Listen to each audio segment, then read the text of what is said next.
get a full and true assessment on how your ball club looks for the entirety of an MLB campaign. So, how did you look at this Memorial Day weekend around the bids? There's at least a half a dozen teams right now that you know that are completely out of it and are going to be sellers at the trade deadline, and I think you could probably look at it the other way too, and then everybody else is sort of in between, and that's the hard part to figure out between now and the trade deadline. The Early Line, only on SportsGrid. SportsGrid, your 24/7 sports wagering network. Fantasy sports today. Be a guy that's really useful in your fantasy rotation? I think the answer is yes. Game time decisions. And guess what? I'm going to lose the bet because he's injured again. Betting above the rim. He's got a broke J. That's all there is to it. He's got no confidence in that jump shot. My thing you've always heard me say on the network is you're either winning or you're rebuilding. In-game live all access. Wondering when that was going to happen, and the answer is it just did. Sometimes you think the bigger guy will have the advantage. Well, if the little guy can move, Joe, it's hard to hit the little guy sometimes when you're a big boy, right? In-game live, prime time. 20-1, I'm going to take a little flyer on Justin Rose. In-game live, overtime. As you sit here and listen, watch right now, you may want to consider placing that bet. It's smarter to be on SportsGrid. It's 2-0. He's crying behind our bench. But now it's 2-2. He's got a little bit more pep in his step right now. He's sort of into it. You guys will catch him next time they do a bet shop. See if they can get through this power play, though. And, they got a 2-on-1 here. Potentially 3-on-1. So you got to finish this off. They do. They do. I say you got to finish that off. Sports Rage Late Night, only on SportsGrid.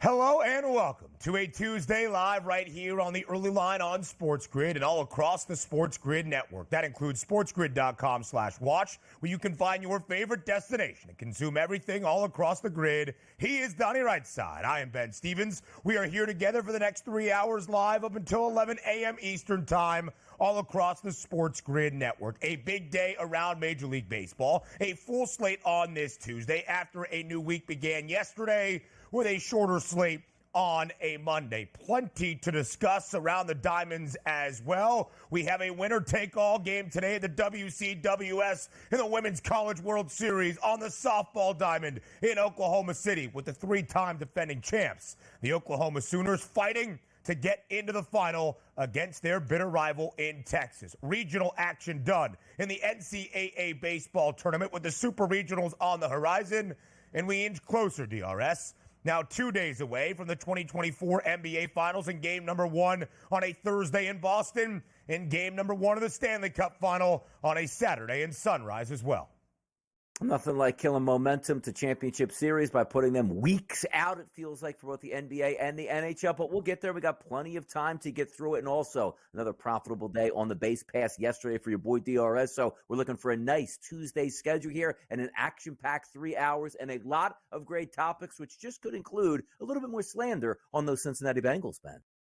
Maybe so, DRS. We will talk about the wide receiver position in the National Football League in Justin Jefferson resetting the market, what it means for his fellow wideouts, what it means for Minnesota entering the 2024 NFL campaign as well. But we start with news around the sports landscape from a Monday. Tucupita Marcano is facing a potential lifetime ban for betting on baseball, currently with the Padres, but last year while injured with the Pittsburgh Pirates, allegedly placed some wagers on the Buccos, now facing that lifetime ban for violating MLB's gambling policy. Rule number one, don't bet on baseball. It's been that way for 100 years now, and it's in every single locker room. When you make your way up to the field, it tells you do not bet on baseball, yet still people in Major League Baseball are betting on baseball, and in particular, betting on their own teams here. It's ridiculous that we've gotten to this point here, but people that are stupid enough to make that mistake should be banned for life from baseball, which includes Pete Rose, who should never get into the Hall of Fame or actually get reinstated into baseball at any point here. The cardinal sin is don't bet on baseball. That's all you have to do is don't bet on baseball and you'll be fine. And some people still, Ben, have to bet on baseball.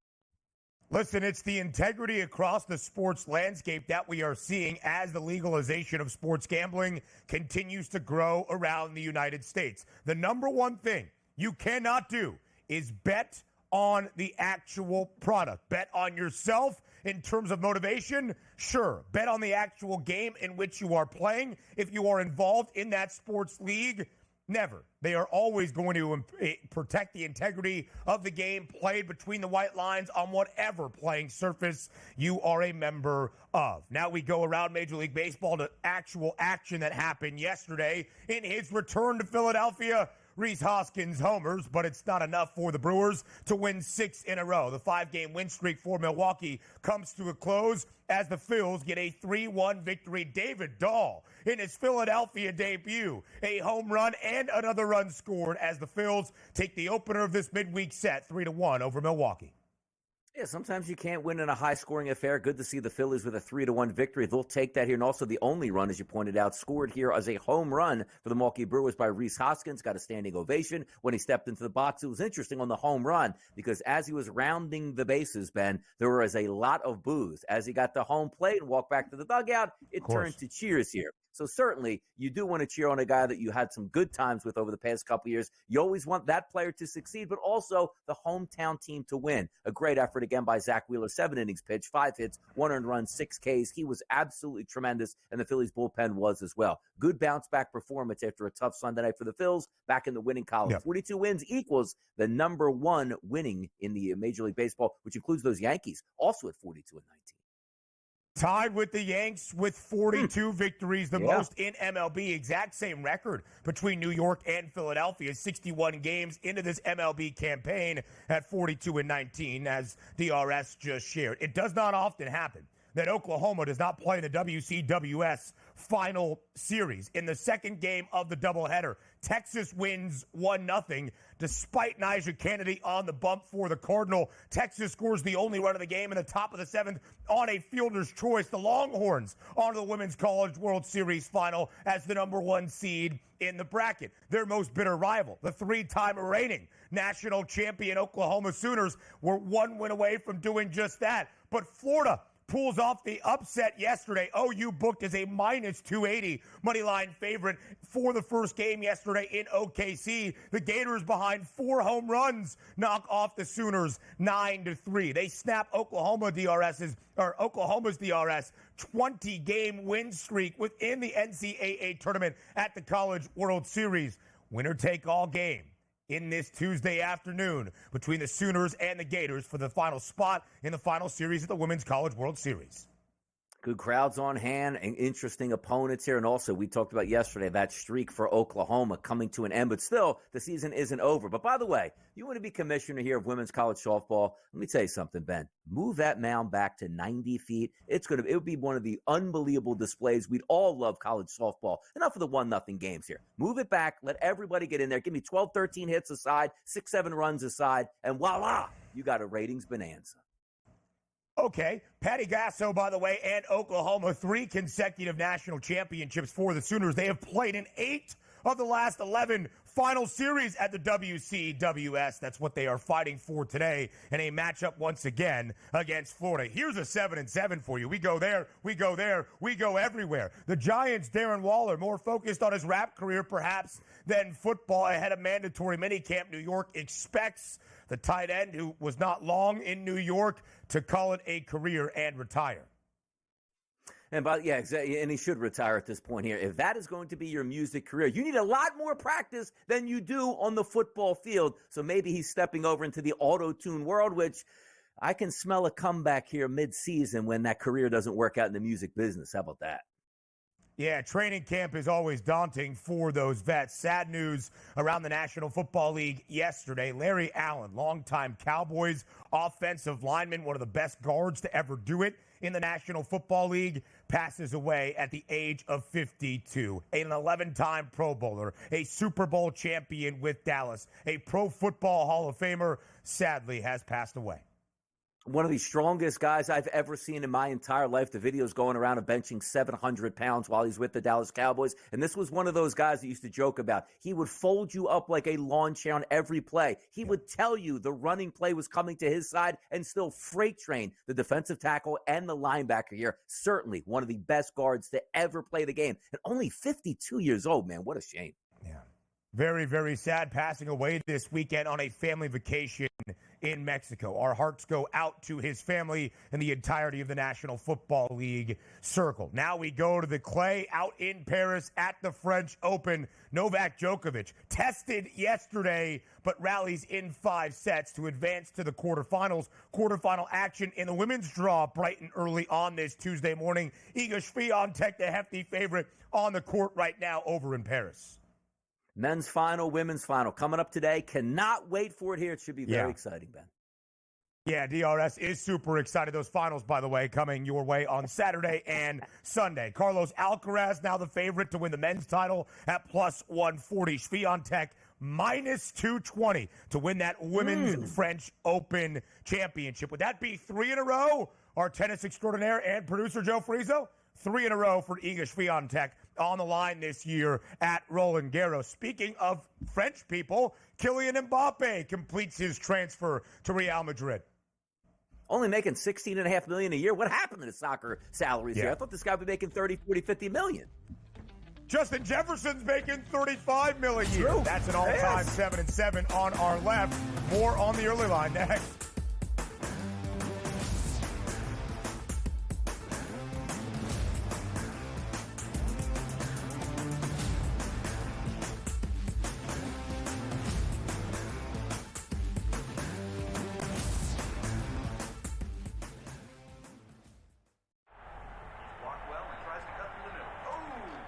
Your gut says Miami is going to win, and you should take the over.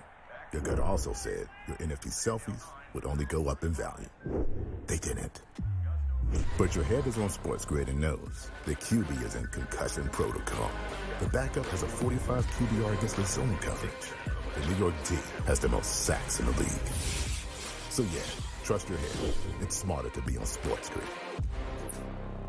There is going to be an energy to game time decisions that you will feel night in and night out. We're going to go through every single thing, and I've got a great team behind me that's going to help me get the job done. I want this to be the place that people come to. We are going to hit every single one of those markets that you need to know about. There is not going to be a better place, I promise you, than Game Time Decisions. We will have everything at our disposal, and we will use that to our advantage. I'm Kevin Walsh. Tune into Game Time Decisions from 6 to 8 p.m. Eastern on SportsGrid.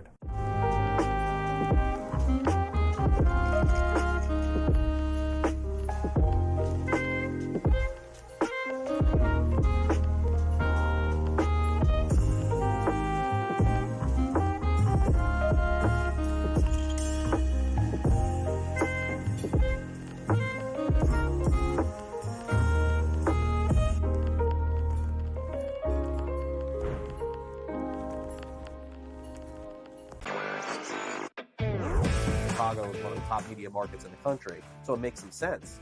But I got to tell you, Philadelphia, not far behind.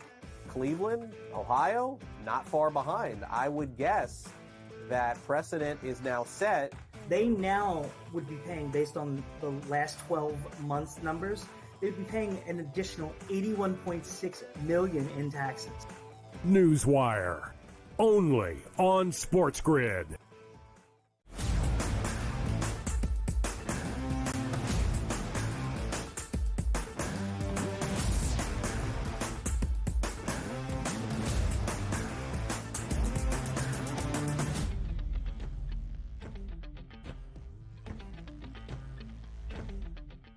Only an 8-game slate around Major League Baseball on a Monday. We recap for you here on this Tuesday, bright and early on the early line on SportsGrid. He is Donnie. I am Ben. The Philadelphia Phillies at home yesterday, a homecoming or at least a return of sorts to the city of brotherly love for Rhys Hoskins, who homered in his return to Philadelphia. But the Phils still get a 3-1 victory. The Brew Crew entered Monday, DRS, riding a 5-game win streak. That came to a close as Philadelphia posts a 3-1 victory to open up this series against Milwaukee. David Dahl, in his debut in Philly, hits a home run, scores another run. There was a great reception for Rhys Hoskins, but ultimately everybody left the bank yesterday in Philadelphia happy as the Phils win 3-1 behind another stellar start from Zach Wheeler, the NL Cy Young favorite.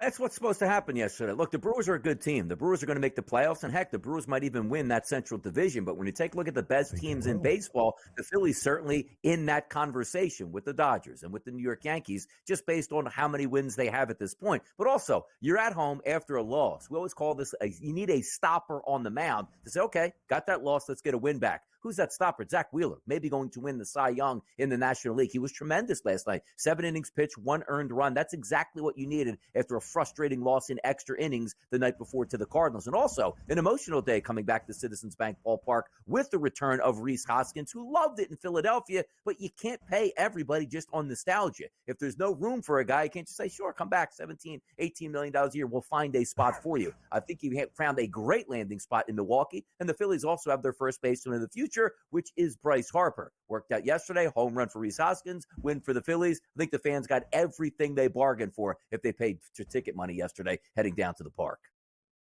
Absolutely so, and the Phils are starting to play better baseball as well. Did not complete the sweep over the St. Louis Cardinals this weekend, but it dropped 2 straight series, almost unheard of for Major League Baseball's best team virtually all season long. Now Philly has won 3 of their last 4, 42 wins, matches the New York Yankees for the most in Major League Baseball, 42-19, both for the Yanks and the Phils, tied for the best record in all of MLB as well. Best record in the National League Central. In fact, the only winning record. In fact, the only record that is better than 2 games below 500. That's still the Milwaukee Brewers. 12 games above 500, 36-24. A 7-game lead for Milwaukee within this division, which makes a minus 160 price rather peculiar in my estimation, DRS. Yes, it is early. Yes, the calendar just flipped to June. We are here in the first week. The Cardinals overall are playing better baseball. The Cubs have so much talent.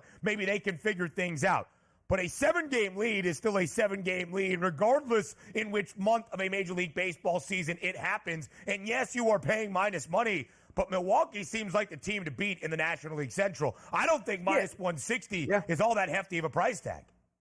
No, it's really not that hefty of a price tag. Also, you're going to be getting some help back from your starting pitchers and also some injuries there, including Devin Williams in the bullpen. He comes back. That makes his team even more formidable. And also, just take a look at the landscape. Do we trust the Cardinals at this point? Not necessarily. The Chicago Cubs got a pretty good 1-2 punch at the top of the rotation, but seemingly can't hit their way out of a paper bag right now. So you are looking for the Brewers. And it's not so much early in the season anymore. We are in the month of June. A 7-game lead, I don't care if that's, 60 days, 90 days, 120 days, that's hard to overcome a team with that far behind to do that, even though we do have June, July, August, and September to go. I like where the Brewers sit right now. They're a better hitting team than I anticipated, getting quality starting pitching, and we're waiting for maybe one of the best bullpen pitchers in baseball to come back. Future's bright here for the Brewers. Will they do damage in the playoffs? We'll find out. But you know what? They are going to make the playoffs.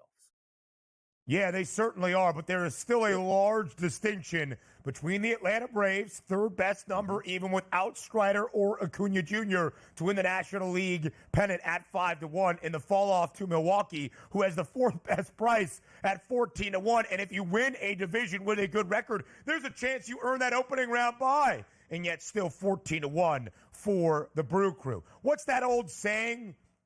Stick a fork in me, I'm done. Well, hide that fork in Houston, Donnie, right side. The Astros, a little bit of life perhaps, with a 7-4 victory yesterday over the St. Louis Cardinals. A 4-run 8th that included a home run from Alex Bregman, and Houston responds with a 7-4 victory over St. Louis. Booked as a minus 178 home money line favorite. They make good on that price. Listen, still well below 500, but maybe we keep the cutlery in the shelf.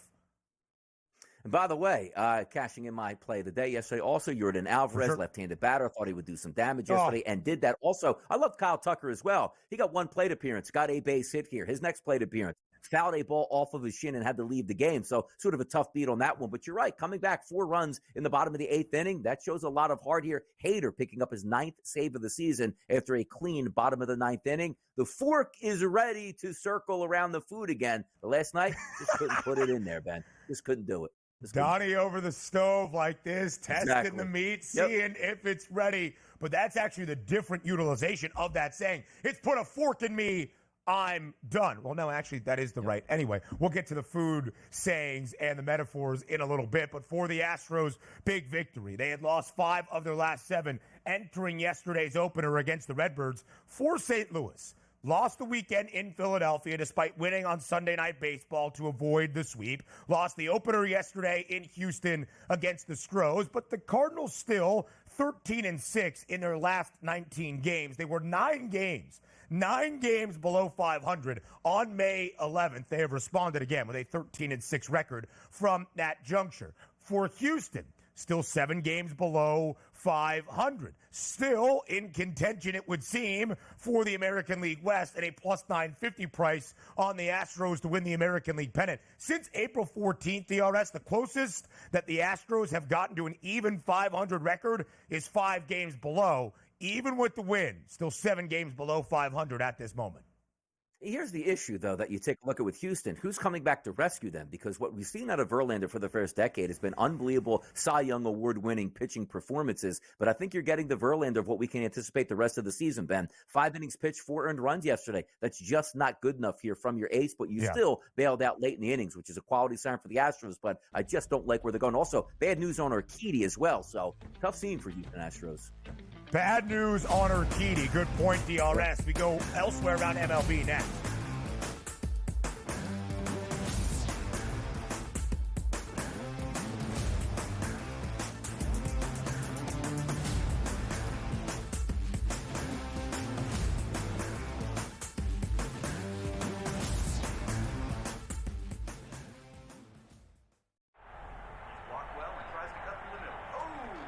Your gut says Miami is going to win, and you should take the over. Your gut also said your NFT selfies would only go up in value. They didn't. But your head is on SportsGrid and knows the QB is in concussion protocol. The backup has a 45 QBR against the zone coverage. The New York D has the most sacks in the league.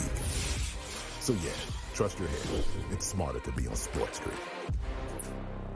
There is going to be an energy to game time decisions that you will feel night in and night out. We're going to go through every single thing, and I've got a great team behind me that's going to help me get the job done. I want this to be the place that people come to. We are going to hit every single one of those markets that you need to know about. There is not going to be a better place, I promise you, than Game Time Decisions. We will have everything at our disposal, and we will use that to our advantage. I'm Kevin Walsh. Tune into Game Time Decisions from 6 to 8 p.m. Eastern on SportsGrid.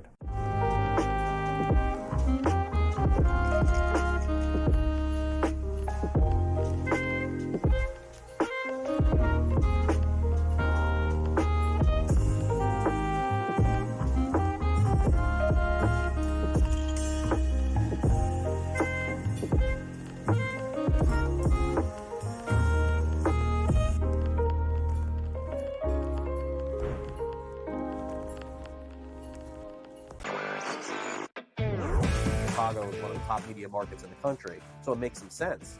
But I got to tell you, Philadelphia, not far behind. Cleveland, Ohio, not far behind. I would guess that precedent is now set. They now would be paying, based on the last 12 months numbers, they'd be paying an additional $81.6 million in taxes. Newswire, only on SportsGrid.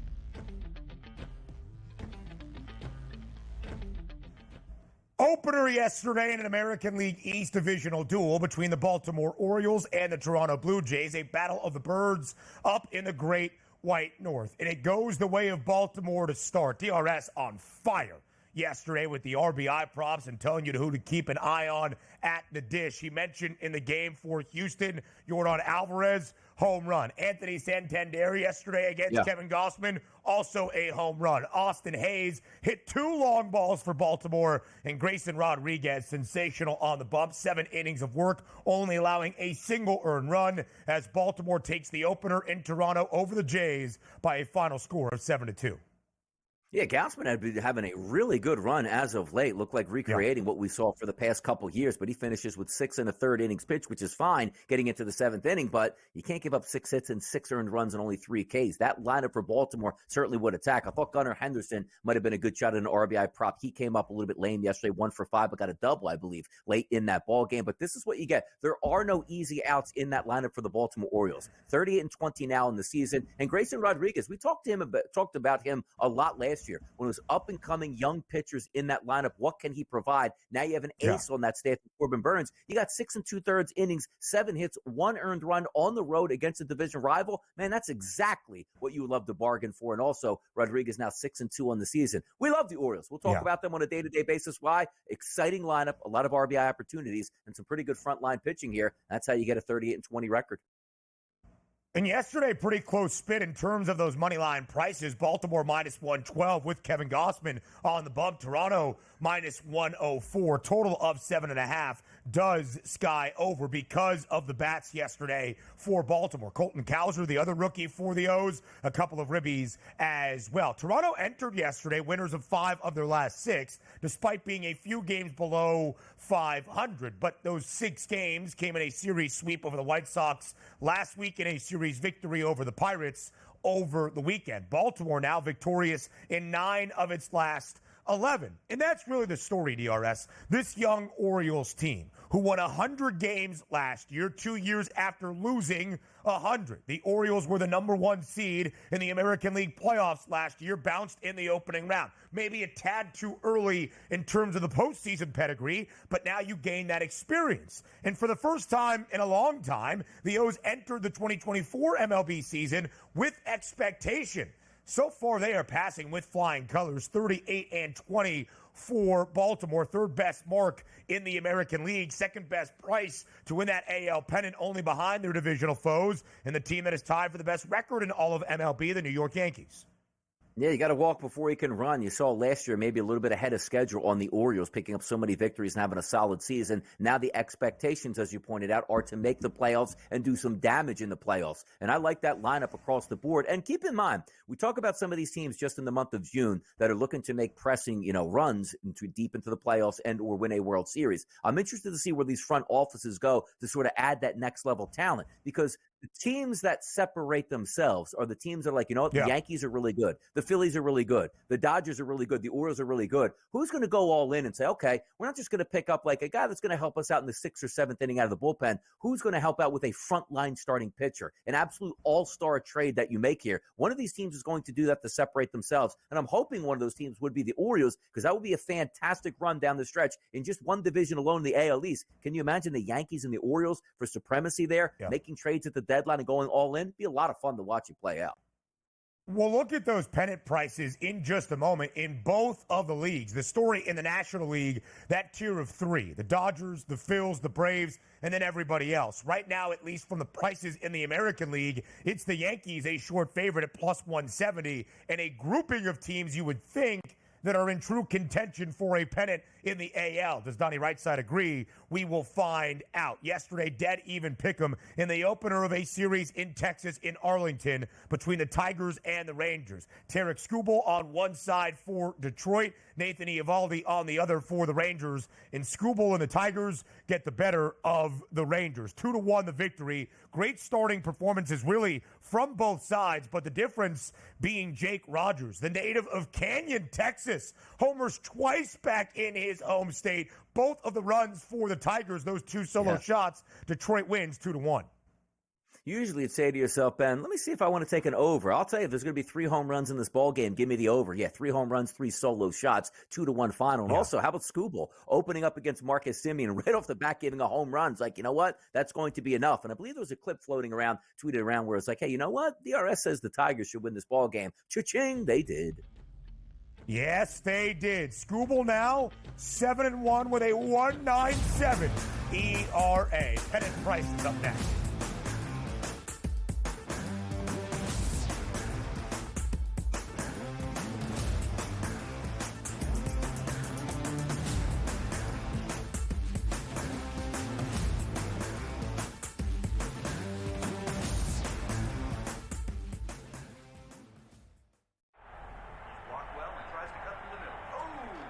Your gut says Miami is going to win, and you should take the over. Your gut also said your NFT selfies would only go up in value. They didn't.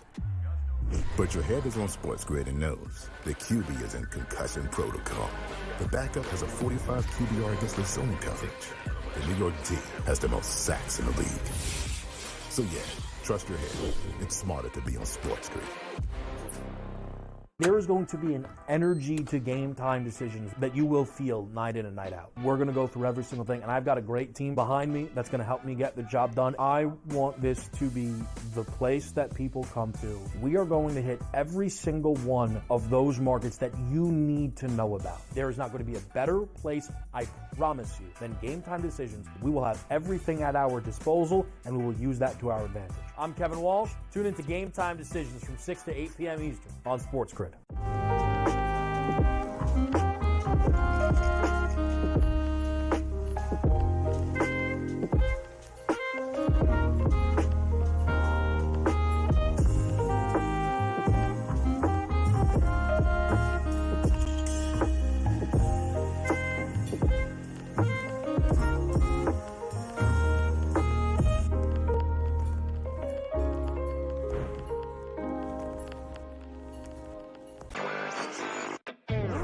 Chicago is one of the top media markets in the country, so it makes some sense. But I got to tell you, Philadelphia, not far behind. Cleveland, Ohio, not far behind. I would guess that precedent is now set. They now would be paying, based on the last 12 months numbers, they'd be paying an additional $81.6 million in taxes. Newswire, only on SportsGrid.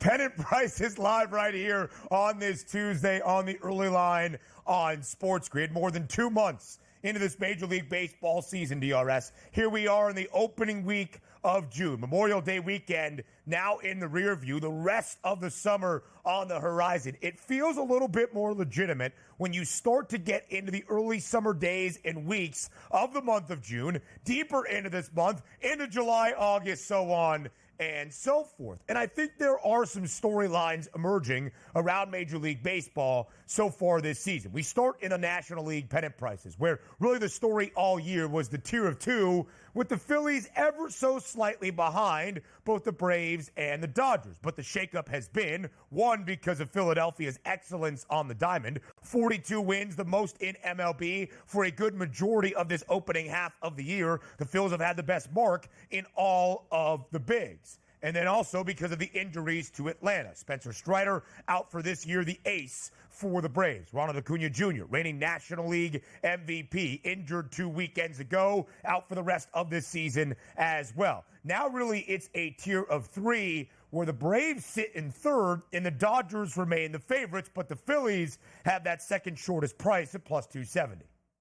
And by the way, we're taking a look at some of these pennant prices as they shape up, and I technically agree that maybe the Dodgers should have a slight lead because we always know something's up the Dodgers' sleeve. For whatever reason, single A, double A, triple A, they have the best prospects. They can afford anybody they want, and money is of no object. So if they want to go out and get themselves another all-star player by the deadline, if they need it, they will do that. But the Phillies have shown a propensity to pay a lot of money in their payroll as well, top 2, top 3 payroll in Major League Baseball. They will make moves. But also, take a look at the competitive advantages right now, Ben, across the National League in the East, Central, and West. 7-game lead for the Phillies. 7-game lead for the Cubs. 7-game lead, or 7-game lead for the Brewers over the Cubs, and a 7-game lead here for the Dodgers. Like, are we watching some of these teams just running and hiding already, and we're not even through the first week of June? It'll be interesting over the next month and a half, right up to the All-Star break, to see if these teams can close that gap. But we honestly could be looking, because the Phillies don't look like they're slowing down anytime soon. And you can't fault the Braves for being 33-24. Like, hey, we're having a really good season. The Phillies are just doing it on a historic level right now. And also, what do the Braves have to offer, and when does their lineup start to turn over and start hitting the baseball, because they're getting good pitching and still winning games? But you take a look at the Cubs,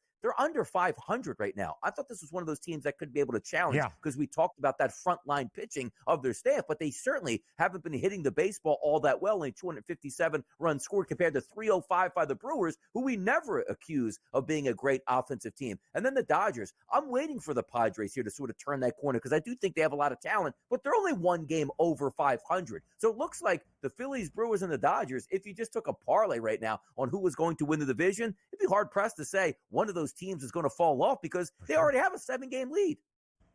The Phils now minus 260 to win the National League East, not only because they have maintained the advantage for the top spot, but of course the expected odds regression for Atlanta, no longer seemingly the favorite without Ronald Acuna Jr. But the Braves have won the National League East for 6 consecutive seasons. The Brewers only minus 160, despite a 7-game lead, and the only team above 500 in the National League Central. Again, that seems slightly peculiar, but the Cardinals entered the year as the favorites to win the National League Central, as they did last year, despite finishing last year in the bottom of the 5 teams in this division. And the Cubs were the optimistic team, where the starters for Chicago have been very good. The bullpen has been shaky, and the offense over the last 2 weeks has been, frankly, non-existent. And the Dodgers have won the National League West 10 of the last 11 years, and the Padres are only a game above 500. In fact, right now, DRS, as you see that drop-off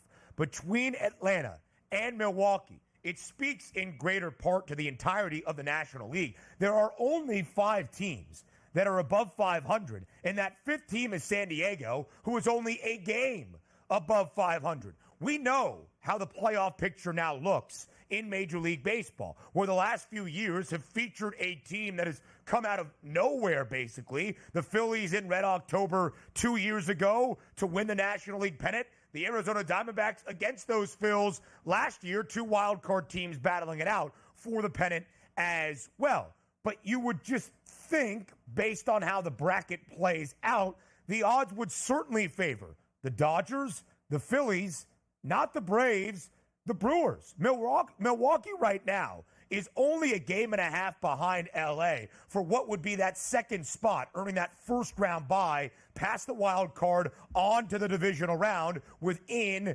Major League Baseball. We're almost at a point, given where the divisional races are in the National League, despite it being early June, DRS, from forecasting what the MLB playoff bracket looks like instead of deciding who could win these divisions. Yeah, and also when you're trying to forecast those brackets, we remember the turbulence here now that we've added the extra wild card. What is actually happening where you're saying we want our best teams to advance, and that's not actually happening, because in Major League Baseball, sometimes it's just that hot team coming in and used to playing on a day-to-day basis. And if you continue that playoff run, because if you are a wild card team, there's a good chance that over those final 2 weeks of the season, every single game matters on not only you making the playoffs or where your seeding winds up. So you stay in that playoff mentality right into that first round of that wild card matchup, which then goes right into the divisional, where the divisional team is just sitting around like, hey, we probably had this division wrapped up for 3.5 weeks. We're not really mentally sharp right now. And you try to jump in against a hot team, that's burn them. But also, when you get into the playoffs, momentum, that's fantastic. You're hitting a baseball and you want that to carry over. Momentum is only as good as the starting pitcher the next day. And if you are going to line up a great 1-2 punch, you are going to have an advantage regardless of what the other team does at the plate, which is why we take a look at the Philadelphia Phillies. Hey, look, the Phillies haven't played a good team in 3 weeks here and all this and that, and the divisional round comes up. Oh, Zach Wheeler's had a 10-day break since his last time he's pitched. Then you have Aaron Nola right behind him, and maybe you have, a Sanchez stepping up or Ranger Suarez behind them. That's what wins in the playoffs here. We'll see if it shapes up, because sometimes it's more important how your rotation is set as you get to the playoffs as opposed to how hot your bats are in the final 2 to 3 weeks. Listen, the last 2 years, there has been that debate, rest versus rust. Does it benefit you winning a division? Does it benefit you having that opening round bye in Major League Baseball now with how the playoff bracket has been reshaped? All we can say at this point is you want the best record. You want the most wins. You want the easiest path. We'll see what comes to fruition, because do not forget, those are pennant prices. Winning the National League pennant is how you catch that number on the Phillies, on the Braves, on the Dodgers, on the Brewers, so on and so forth. Now we go to the American League, where the Yankees have the most wins in that side of Major League Baseball, tied for the most in all of the bigs. Plus 170. The shortest price we have seen on the Yanks to win the pennant so far this season. You got to go pretty far back to get to the second best number at 5-1 for the Orioles. But Donnie, in the National League, 4 teams, including the Brewers, at 14-1 or shorter. There are 7 teams right now in the AL at that 14-1 price or better. It would seem to be a little bit more of a wide open race, at least behind New York. It is. And by the way, to me, it's the Yankees and the Orioles as 1 and 1A in the American League. Now, only one team can win this division, and that's going to be a help where you would get home field advantage after that, and instead of going to the wild card round, which let's just say the Orioles will go to. But I got to tell you, the AL West, I don't know if it's fair to say we're going to write them off. Not a big fan of the Mariners. Decent starting pitching staff, average lineup at best. The Texas Rangers, 29-31. Way too much talent on that ball club, but you might be getting some superstar pitchers back by the end of the season to see if that makes a difference. The Houston Astros, we're waiting for them to wait. I'm not waiting for them anymore. I'm just not a believer that the Astros are a very good ball club in order to maybe win an AL pennant, which then brings up the Guardians. So, nobody talking about them, Ben. 39-20 overall, 4-game lead over the Kansas City Royals, who were 36-25, followed by the Twins, who are actually 33-26, and then the Tigers are rated 500. Is maybe the best, division or competitive division in baseball is the AL Central here, with so many teams over 500 and playing great here. Yep. I don't want to say watch out for the Guardians, because I don't know if they have that top-end talent of pitching enough to maybe battle with the Yankees or Orioles, but that's a great story, and 39-20 is a really good record. The AL Central is the only league or division, in Major League Baseball that has 3 teams with a winning record. The American League Central. NFL contract talk next.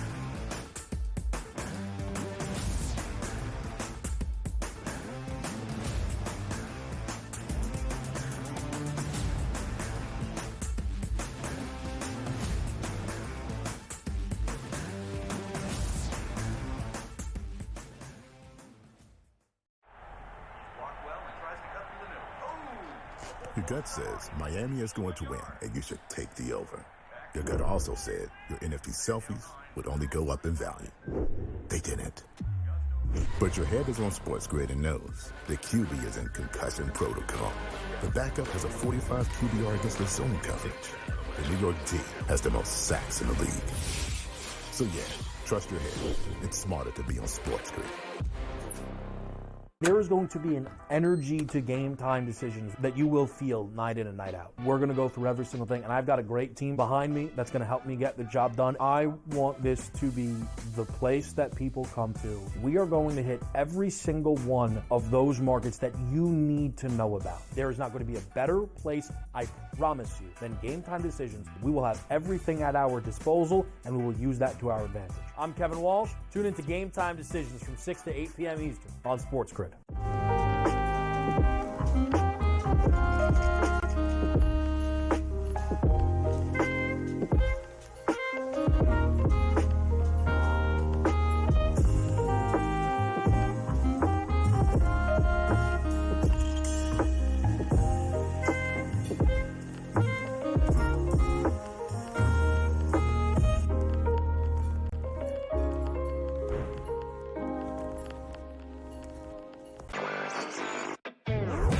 Chicago is one of the top media markets in the country, so it makes some sense. But I got to tell you, Philadelphia, not far behind. Cleveland, Ohio, not far behind. I would guess that precedent is now set. They now would be paying, based on the last 12 months numbers, they'd be paying an additional $81.6 million in taxes. Newswire, only on SportsGrid.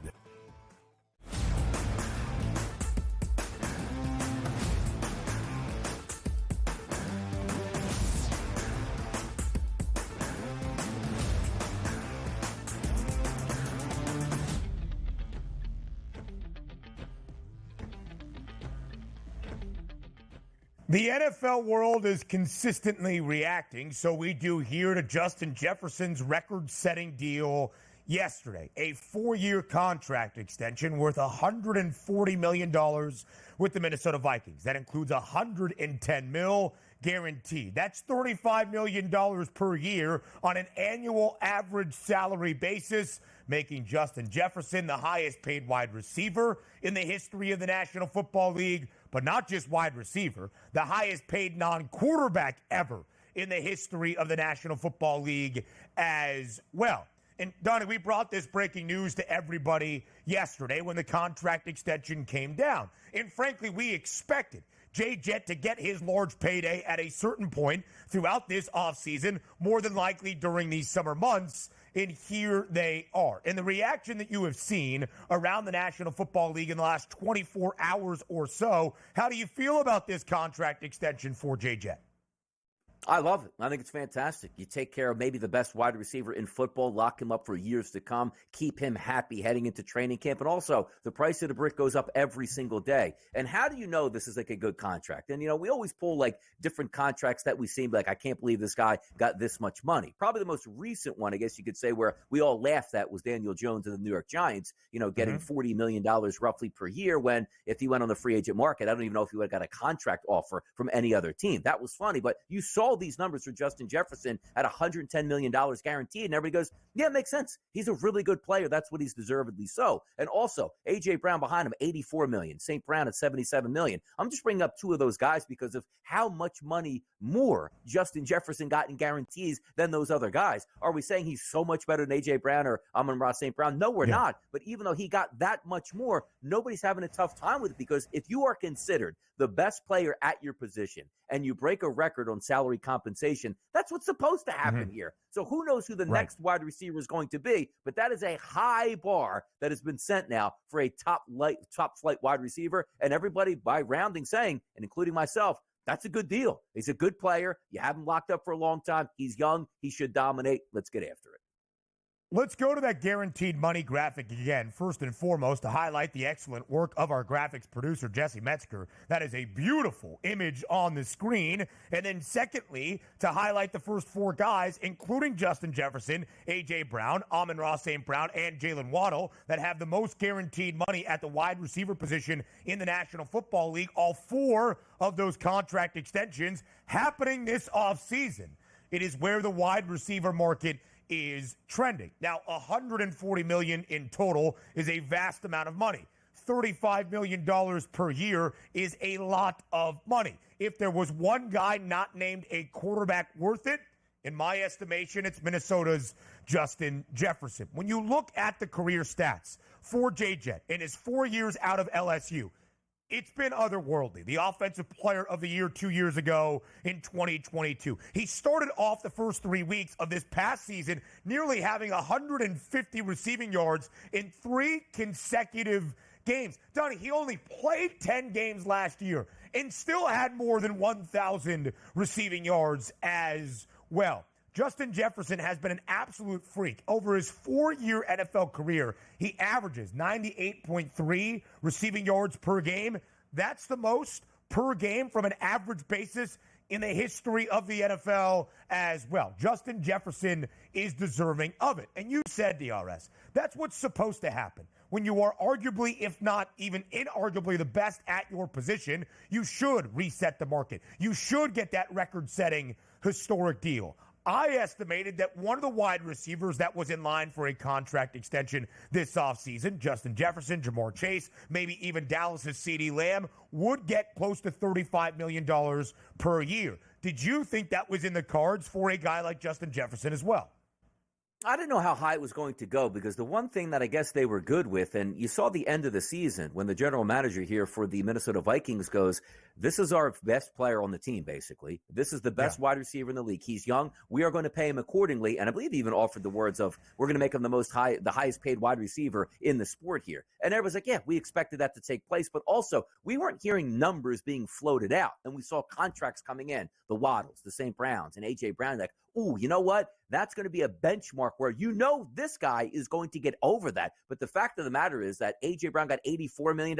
He got $110 million. And also keep in mind, he wasn't a free agent because how many times did these players get so upset? Like, man, Ben, if I just got onto the free agent market, my number would be $25 million higher. And also, he didn't get a hometown discount from the team. Like, oh, I'm just happy here. I want to stay here. They actually did really right by him. He goes, if you hit the free agent market, we don't even know if you would get this much, but we love you. We're going to pay you even more than what you think you might have been worth on the open market at this point. Also, keep in mind, you have to keep these wide receivers happy. Do they want big paychecks? Absolutely. But they also want the football. So if that football isn't coming their way, at least you know you have that big paycheck. Because let's keep in mind, Kirk Cousins was an unbelievable guy for Justin Jefferson who knew, like, you know what? This guy actually got me paid over the past couple of years. You have a rookie coming in who does have some talent, but he's still a rookie. So if you're Justin Jefferson and you don't get your 130 catches for 1,800 yards and 22 touchdowns, the Vikings said, you know what? We might have expected some growing pains here. That's why we paid you so much money. We'll get it back next year. 1,300 and a half. That is the receiving yards number for Justin Jefferson in 2024. It feels like a high bar, but if he's healthy for 15, 16, 17 games, even with the rook at the quarterback position, I think he goes over. Many people smiling yesterday in Minneapolis, no more than Justin Jefferson, but Kwesi Adofo-Mensah, the GM for the Vikes, he's smiling. Kevin O'Connell, large grin, as is J.J. McCarthy. What more could you ask for as a rookie signal caller than to arguably have the best wide receiver incredibly happy in the National Football League back with your organization? Now, we'll talk about the Vikings more on the other side, DRS, but they do have a 7.5 win total. The odds not overly optimistic on Minnesota as a team to have success this year. They have the longest price at 9-1 to win the NFC North out of the 4 teams in the division and plus 290 to make the postseason. What's your outlook for the Vikings this upcoming season? I think it's about right here because it's not a downgrade on Minnesota. It's actually an upgrade on what that division is presenting now. The Green Bay Packers are very good. The Detroit Lions are very good. And we don't know if we saw a monumental leap between talent on the Bears from one year to the next that we've seen in the past 15 years in the NFL. Tough sledding for the Vikings. A few more thoughts on the outlook around the National Football League next.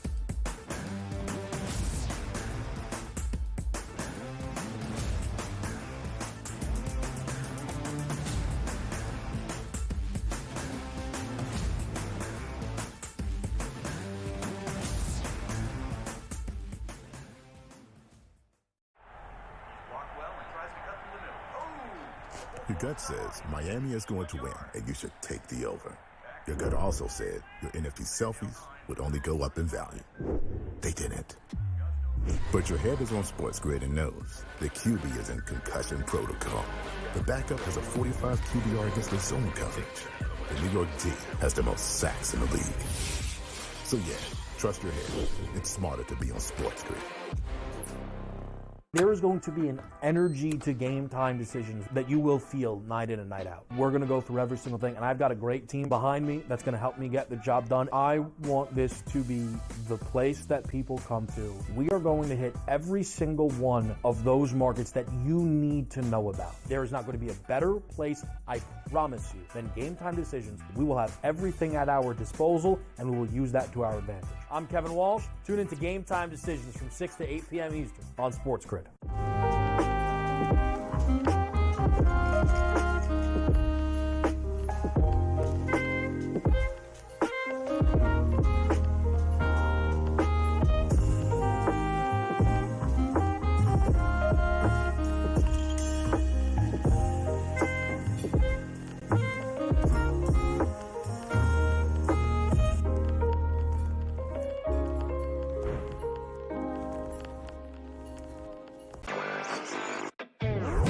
Chicago is one of the top media markets in the country, so it makes some sense. But I got to tell you, Philadelphia, not far behind. Cleveland, Ohio, not far behind. I would guess that precedent is now set.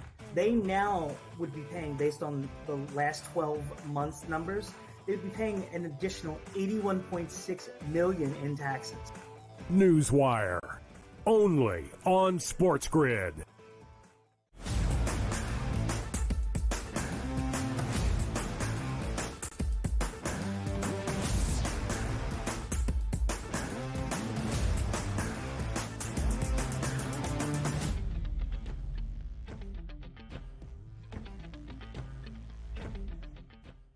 Justin Jefferson got his big payday. What does it mean for the Minnesota Vikings this upcoming season? DRS, a couple of more thoughts on this because we were coming up on the commercial break. 7.5 is the win total for the Minnesota Vikings. The under has the hefty juice at minus 162. Minnesota is not overly thought of entering 2024 to be a playoff contender in the NFC, to win the North as they did 2 NFL seasons ago, or even really have a winning record despite bringing back Justin Jefferson. But I would still look at Minnesota favorably in terms of being a competitive football team, and I will continue to keep an eye on their overs. With Kirk Cousins, an incredibly profitable team in terms of what they were doing on the scoring side of the football. Brian Flores there on the defensive side of the football now. And yes, it is J.J. McCarthy. And yes, I have some questions about how his game and the actual productive numbers translates to the National Football League. But under Kevin O'Connell, with Justin Jefferson happy and back, second-year pro in Jordan Addison, one of the better tight ends in that conference in T.J. Hawkinson, you have to be optimistic about this Vikings offense at the very least. No, you're right about that, because we do have higher expectations now in rookie quarterbacks as opposed to the past, let's just say, 10 to 15 years of coming into the league. And I'll continue to bring up what C.J. Stroud did last year, sending that into the stratosphere, going like, hey, not only can you win football games, you can win your division, you can make the playoffs, you can win playoffs, and also have your rookie quarterback in MVP conversations right up to the final couple weeks. Now, that is lofty expectations for J.J. McCarthy. And you'll also have Sam Darnold as a ready-made starting quarterback if they need, if McCarthy's not ready. Now, anytime you're drafting a quarterback that high, he better be ready for game number 1 because that's the fans' expectations. But also keep in mind, Aaron Jones at running back, who they brought over from Green Bay, that's a solid addition. Justin Jefferson, Jordan Addison, who was a high draft pick for them, that's a formidable wide receiving core. And you did bring up T.J. Hawkinson as well. So it's not as if we're coming in with the starting lineup like I have nothing to work with. Like we saw last year, the number 1 overall pick go to Carolina and be like, are you kidding me? Like Miles Sanders is my guy down here, which what we had to deal with. You actually have a competent starting lineup, but sometimes it's not about your starting lineup, Ben. It's about the other team's starting lineup in that division. That's going to be a tough division, and it's no slouch. 7.5. Let's just say they get to 8 wins for the Minnesota Vikings. Yeah. That's a quality season with a rookie quarterback here, but it's just a shame that they're going to play in a division with so much expectations outside of Minnesota. The division is on the upswing. There is no doubt. The Chicago Bears have a win total of 8.5, but the over has the juice at minus 150. The Bears expected to have a winning record when 2 years ago they won only 3 games. The Lions now all of a sudden the year-over-year expected divisional favorites, and some promise with Jordan Love and the Green Bay Packers rallying down the home stretch of last NFL season to earn a playoff berth and, of course, an upset playoff victory on the road in Dallas. The NFC North, one of the more intriguing divisions in football, in my estimation, this upcoming season. Oh, by the way, J.J. McCarthy's passing yards prop for his rookie campaign, 28.50 and a hook. I share that Justin Jefferson's was 1,300.5. That's nearly half of what J.J. McCarthy is expected. And, of course, you don't need J.J. McCarthy to throw all of that to Justin Jefferson, either via injury or maybe the rookie is not performing at his highest ability. They go somewhere else. Sam Darnold also in that quarterback room in Minneapolis. But I do like the number on J.J. McCarthy with all the talent around him in Minneapolis, given how relatively low that number is. So, Donnie, as we look at the wide receiver market, Justin Jefferson has been paid. Amon-Ra St. Brown also paid this offseason. A.J. Brown previously was the highest paid receiver in the National Football League. His contract extension this offseason to the tune of $32 million per year. Jalen Waddle's still in the top 5 in terms of payments. So what is next. Who do you think the next wide receiver to be paid is going to be? Might it be CeeDee Lamb in Dallas? Might it be Jamar Chase and or T. Higgins in Cincinnati? It's CeeDee Lamb. CeeDee Lamb is going to, see these numbers, and we're also getting reports out that it's now accelerated here in the room, meaning that Jerry Jones, Stephen Jones, and the agency that's representing CeeDee Lamb say, all right, we have that number here. Now, granted, let's take it back to when Patrick Mahomes got that $500 million contract. We never said that was an overpayment, even though it was way more money than any quarterback was making, because the value was you have the best player at your best position in sports, and you're going to have him for the next 10 years, pay him whatever he wants. CeeDee Lamb is really good. I don't know if he's going to eclipse Justin Jefferson, but he's going to be in that ballpark because he's a really, really good wide receiver, and they need to pay him sooner than later, and they will. He's next on my docket. The Cincinnati Bengals, you're going to get some dust on those trophies out there, boys, because I don't think they're getting paid for quite some time.